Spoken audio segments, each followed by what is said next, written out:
How to check grammar is LL1 or not? Suppose we have this grammar S tends to A B D H, B tends to C C, C tends to B C oblique epsilon, D tends to E F, E tends to G epsilon, and F tends to F epsilon. Suppose we have this grammar.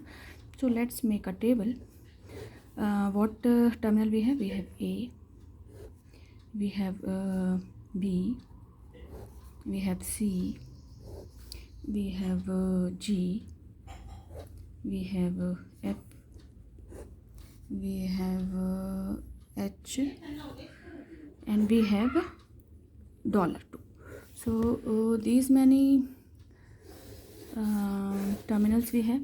How many variables we have? We have S, we have B, we have C, we have D, we have E, we have F.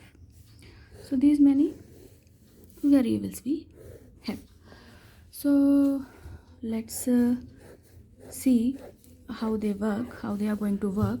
So from here, because S tends to A B D H, so because this A is here, so directly it will come here. S tends to A B D H, that will directly come here. B tends to C C, so B tends to C, that will come directly here.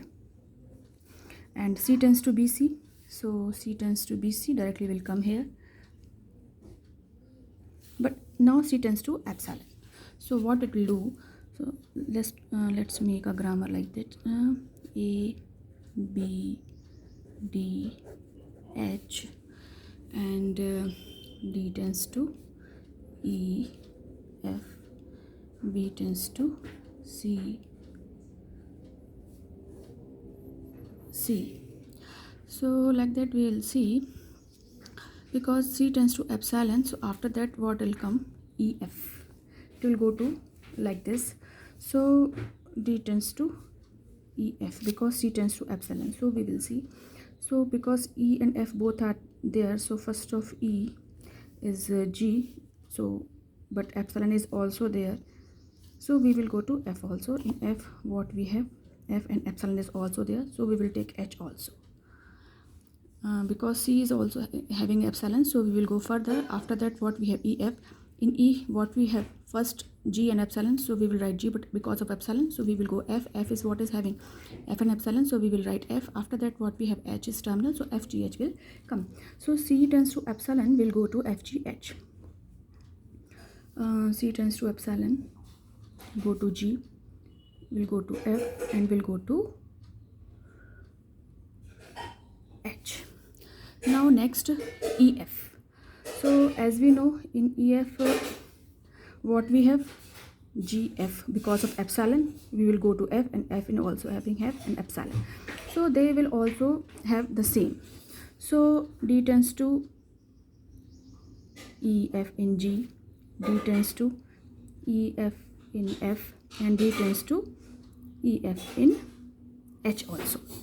So this is all over, and E tends to G epsilon, so E will go to G directly because of epsilon. So what will come? F is also come, and H will also come because of epsilon. Because E is also having epsilon, so we will explore F. F is also epsilon, so H will come. So E tends to epsilon will go to F, and will go to H also.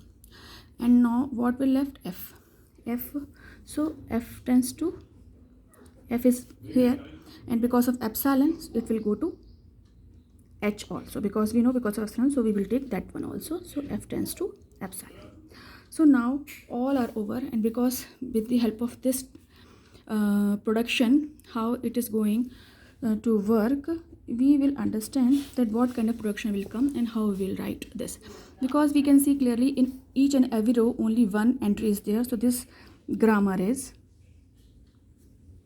LL1 grammar, because in each row we have one entry only. So like that we can calculate the grammar is LL1 or not.